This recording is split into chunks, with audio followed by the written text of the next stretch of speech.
इतिहास पढ़ने से पहले हमें क्या जानना जरूरी है, इतिहास लेखन क्या होता है, इतिहास लेखन के कितने विचार हैं और इन विचारों को लाने का मकसद क्या है। तो जय हिंद दोस्तों, मैं आलमीन आपका स्वागत करता हूं इस चैनल पर और आज हम इन सारी बिंदुओं पर चर्चा करने वाले हैं।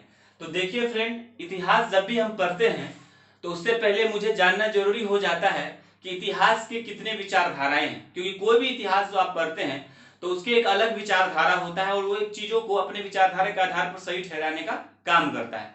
तो आप इसमें सबसे पहले देखिएगा कि एक साम्राज्यवादी, कई साम्राज्यवादी, राष्ट्रवादी, मार्क्सवादी के अलावे भी हैं, दो विचार हैं, सबअल्टर्न कहलाते हैं, बहुविषयक है, लेकिन मुख्य रूप से अगर देखा जाए तो ये तीन विचारधारा हैं: साम्राज्यवादी विचारधारा, राष्ट्रवादी विचारधारा और मार्क्सवादी विचारधारा।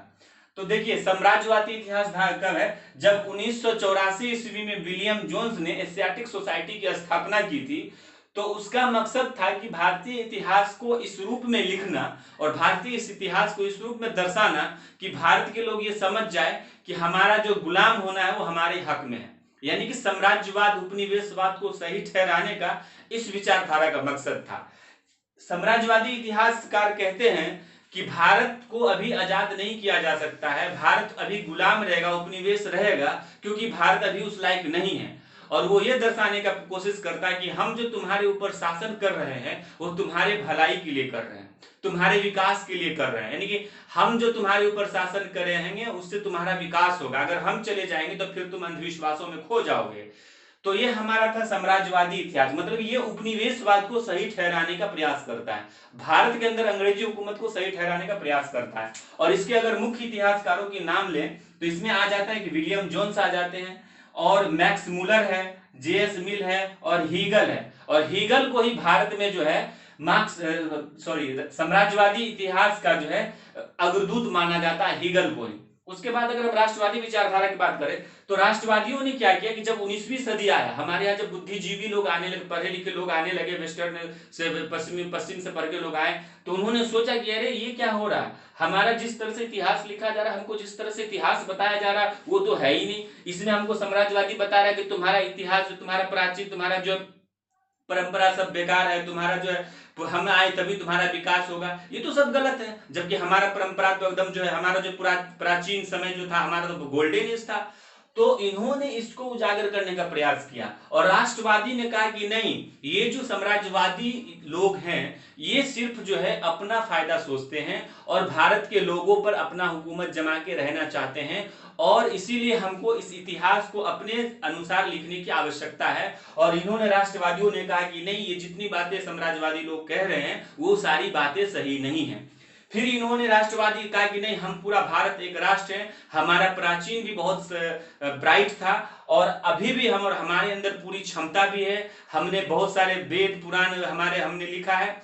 तो इस तरह से इन्होंने बताने का प्रयास किया राष्ट्रवादी इतिहासकारों ने, और इसमें बताया कि ये जब भी इतिहास लिखा तो राष्ट्रवाद को, अपने देश को ऊपर इनकी सही ठहराने का, आगे ले जाने का और सच सच बातों का इन्होंने लिखने का प्रयास किया। इसमें देखिएगा मुख्य इतिहासकार अगर बात करें तो इसमें राजेंद्र लाल है, राजेंद्र लाल के बाद आरजी भंडारकर है, आरजी मजूमदार है, उसके बाद जो है आरसी मजूमदार है, उसका नीलकंठ शास्त्री है और केपी जायसवाल है। ये हमारे राष्ट्रवादी इतिहासकार में आगे में जाते हैं। उसके बाद एक मार्क्सवादी इतिहास की विचारधारा भी, इतिहास लेखन की विचारधारा है। आप सभी जानते हैं कि मार्क्सवादी जो मार्क्स से आया है, और मार्क्स ने कहा कि, मार्क्सवादी कहते हैं कि हर चीजों में आर्थिक डिवाइड है, कहता है कि पूरी दुनिया में कोई जाति पाति नहीं, बस दो ही वर्ग है, एक शोषक वर्ग है, एक शोषित वर्ग है। और ये कहता है कि पूरी दुनिया में जो है शोषक वर्ग शोषितों का शोषण करता है। और ये कहता है कि कोई फैक्ट्री है, अगर उस वहां 200 मजदूर है और एक मालिक है, तो कहता है कि वहां फैक्ट्री के मुनाफे में मजदूरों का भी बराबर हिस्सा होना चाहिए, क्योंकि मेन काम करने वाले तो मजदूर है।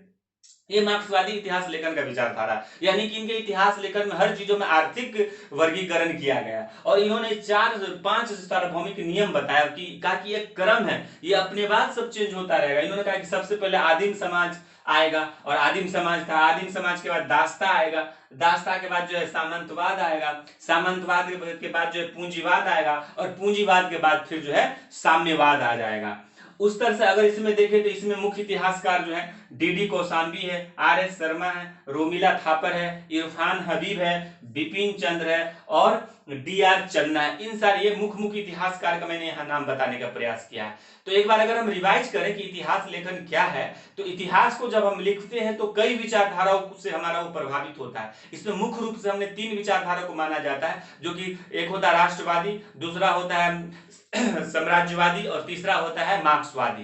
तो राष्ट्रवादी विचारधारा वाले लोग जो भी चीज लिखते हैं तो वो राष्ट्र को सबसे आगे करके लिखते हैं और बताने का प्रयास करते हैं कि हमारा भारत जो है, भारत के अंदर सारी खूबियां हैं, भारत के लोग बहुत बहादुर हैं, बहुत शिक्षित लोग हैं, बहुत अच्छी हमारी परंपरा है, और उस आधार पे सही ठहराने का प्रयास करते हैं। लेकिन वही साम्राज्यवादी कहते हैं कि नहीं, साम्राज्यवादी कहते हैं कि भारत के पास कुछ था ही नहीं, भारत के अंदर कुछ था ही नहीं, भारत को तो हमने विकसित किया, यानी कि भारत को पर हम जो शासन कर रहे हैं उसके भलाई के लिए शासन कर रहे हैं, मतलब कि ये उपनिवेशवाद को सही ठहराने का प्रयास करता है साम्राज्यवादी इतिहासकार। और उसके बाद जो राष्ट्रवादी राष्ट्रवाद को बढ़ावा देने का प्रयास करता है, और वो कहता है कि नहीं, साम्राज्यवादी इतिहासकार तो हमारे लिए नुकसानदेह है। और उसका मार्क्सवादी इतिहासकार क्या करता है कि हर चीज को जो है आर्थिक आधार पर ये बताने का प्रयास करता है। तो फ्रेंड्स, आप अगर इस चैनल पर भी नए हैं तो आप इसको सब्सक्राइब कर लें, दोस्तों के साथ शेयर करें, और हमें ये जरूर बताएं कि ये वीडियो आपको कैसा लगा। आपको वीडियो देखने के लिए बहुत बहुत धन्यवाद।